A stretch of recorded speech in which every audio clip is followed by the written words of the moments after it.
নমস্কার, নিউজ 18 বাংলা ডিজিটালে আপনাদের স্বাগত। আমি অর্ণব হাজরা রয়েছি আপনাদের সঙ্গে। কলকাতা হাইকোর্টের ছবিটা আপনাদের দেখাতেই হবে, কারণ কলকাতা হাইকোর্ট থেকে একটা ইন্টারেস্টিং খবর তৈরি হলো ইন দ্য সেন্স, খবর তো বটেই। তৃণমূল কংগ্রেস 291 সিটের প্রার্থী ঘোষণা করেছে। বিজেপি প্রথম দফায় 144, আজকে দ্বিতীয় দফায় প্রায় 100-র বেশি প্রার্থীর নাম ঘোষণা করেছে। সিপিআইএম দ্বিতীয় দফায় আরও অনেক প্রার্থীর নাম ঘোষণা করলো, বিশেষ করে ভবানীপুরে।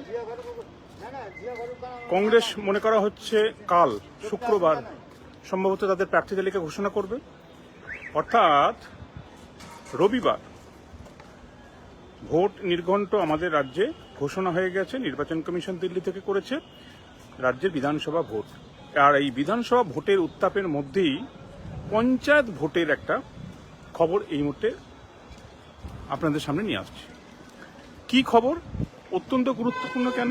কারণ যে জায়গাটা ফুরফুরা শরীফ, আপনারা নিশ্চয়ই পীর সাহেব যারা রয়েছেন, সেটা তোহা সিদ্দিকীর নাম শুনেছেন, আব্বাস সিদ্দিকীর নাম শুনেছেন, নওশাদ সিদ্দিকীর নাম শুনেছেন। সেই ফুরফুরা গ্রাম পঞ্চায়েতে ভোট হয়েছিল 2023 সালে। তার মধ্যে 5 জন প্রার্থী যারা জয়ী হয়েছিলেন, 2 জন সিপিআইএম এর আর 3 জন আইএসএফ এর, তারা কিন্তু সার্টিফিকেট পাননি, অর্থাৎ জেতার পর জেতার শংসাপত্র তারা পাননি। কলকাতা হাইকোর্টে মামলা চলছিল, সেই মামলার অবশেষে আজ রায় বেরোলো, বলা যায় নির্দেশ এলো, ফাইনাল নির্দেশ। বিচারপতি শুভ্রা ঘোষের একক বেঞ্চে এই মামলার নির্দেশ এলো এবং এক্ষেত্রে নির্বাচন কমিশনে যারা কাজ করছিলেন, অর্থাৎ বিডিও অফিস আমরা জানি, তাদেরকে নির্দেশ দেওয়া হলো যে তাদের জয়ের শংসাপত্র তুলে দিতে। কতদিন পর? প্রায় 3 বছর পর জয়ের শংসাপত্র হাতে পাচ্ছেন 2023 সালে পঞ্চায়েত নির্বাচনে ফুরফুরা গ্রাম পঞ্চায়েতের জয়ী প্রার্থীরা। মূলত ফুরফুরা ওই গ্রাম পঞ্চায়েতের ইকুয়েশনে বা সমীকরণে প্রত্যেকেই তারা বিরোধী, কিন্তু তারা এতদিন সার্টিফিকেট পাচ্ছিলেন না। কাজে সার্টিফিকেট না পাওয়ার কারণে তারা পঞ্চায়েত অফিসে পৌঁছাতে পারছিলেন না। অশান্তি, গোলমাল, ভোট লুট, এই সবার বিরুদ্ধে অভিযোগ ছিল, একে অপরের বিরুদ্ধে অভিযোগ করছিল। কিন্তু সেই পঞ্চায়েত নির্বাচনের সার্টিফিকেট 3 বছর বাদ কলকাতা হাইকোর্টের নির্দেশে অবশেষে পেতে চলেছেন 5 বিরোধী পঞ্চায়েত সদস্য, 2 সিপিআইএম এবং 3 আইএসএফ সদস্য।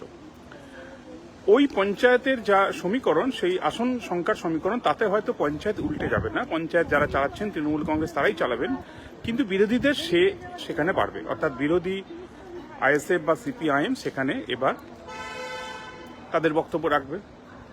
কিন্তু এই সার্টিফিকেট পাওয়া যাচ্ছিল না, কারণ ভোট বেশি পড়েছে, ভোট বেশি পেয়ে গেছে, হিসেব মিলছে না, এরকম একাধিক বিষয় নিয়ে মামলাটা এতদিন ধরে বিচারাধীন ছিল। সেই সময় মামলা হয়েছিল বিচারপতি অমৃতা সিনহার বেঞ্চে, তখন তিনি এই পঞ্চায়েত ইলেকশন সংক্রান্ত মামলা শুনানি করতেন। এখন এই মামলার বিচার্য বিষয়গুলো বিচারপতি শুভ্রা ঘোষের বেঞ্চে ছিল এবং বিচারপতি শুভ্রা ঘোষ মামলা নিষ্পত্তি করলেন এবং এই 5 পঞ্চায়েত সদস্যকে তাদের জয়ের শংসাপত্র দেওয়ার নির্দেশ দিলেন। অর্থাৎ বিধানসভা ভোট চলে এলো, কিন্তু পঞ্চায়েত ভোট, তার সার্টিফিকেট, তার রেজাল্ট আউট আজ হাইকোর্টের নির্দেশে হলো ফুরফুরা গ্রাম পঞ্চায়েতে। এই তথ্য নিয়ে আপনাদের সামনে আসা লাইভে। আপনারা দেখতে থাকুন নিউজ 18 বাংলা, আমাদের টিভি এবং ডিজিটাল প্ল্যাটফর্মে আপনাদের নজর থাকুক যে কোনো খবরের সর্বশেষ তথ্যের জন্য। ভালো থাকবেন, সুস্থ থাকবেন, সুন্দর থাকবেন।